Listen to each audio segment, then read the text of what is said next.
Gulberg town میں مساجد و امام بارگاہوں کے اطراف اور جلوس کی گزرگاہوں پر سڑکوں کی تعمیر و مرمت کا کام تیزی سے جاری ہے۔ چیئرمین گلبرگ ٹاؤن نصرت اللہ نے گلبرگ ٹاؤن کے مختلف علاقوں میں جاری سڑکوں کی استرکاری کے کاموں کا معائنہ کیا۔ گلبرگ ٹاؤن کی تباہ حال سڑکوں کو تعمیر و مرمت کر کے اس کو بحال کیا جا رہا ہے۔ ایام ازاں میں اسدران حسین کو بلدیاتی سہولتوں کی فراہمی کے سلسلے میں بلا تعطل کام جہاں جاری ہے اس کو کڑی نگرانی بھی کی جا رہی ہے۔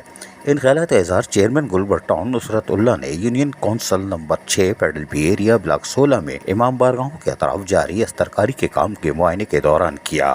اس موقع پر town vice chairman Muhammad Ilyas, municipal commissioner Javed Ahmed Abbasi, union council 8 کے chairman Farooq Naimatullah, vice chairman Salal Qureshi اور دیگر بلدیاتی افسران بھی موجود تھے۔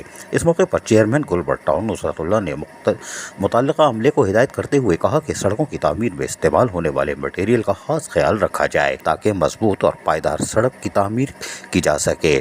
واضح رہے کہ مخدوش اور ٹوٹی پھوٹی سڑکوں کی وجہ سے ٹریفک کی آمد و رفت بھی متاثر ہوتی تھی اور عوام شدید پریشانی سے دوچار تھے۔ ان عوامی مسائل کو مد نظر رکھتے ہوئے چیئرمین نصرت اللہ نے گلبرگ ٹاؤن کی حدود میں قائم سڑکوں کی بحالی کا کام کا بیڑا اٹھایا ہے اور اس سلسلے میں گلبرگ ٹاؤن کے مختلف علاقوں میں سڑکوں کی تعمیر اور استرکاری کا کام زور و شور سے جاری ہے۔ دوسری جانب بلدیہ بستی کی انتظامیہ کی جانب سے گلبرگ ٹاؤن میں تجاوزات کے خلاف تسلسل سے آپریشن بھی جاری ہے اور ان کاوشوں کا مقصد عوام کو زیادہ سے زیادہ سہولیات کی فراہمی کو یقینی بنانا ہے۔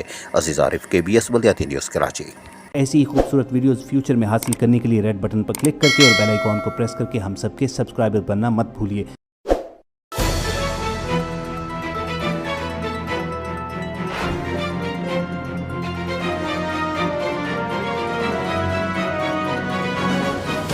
KBS بلدیاتی نیوز۔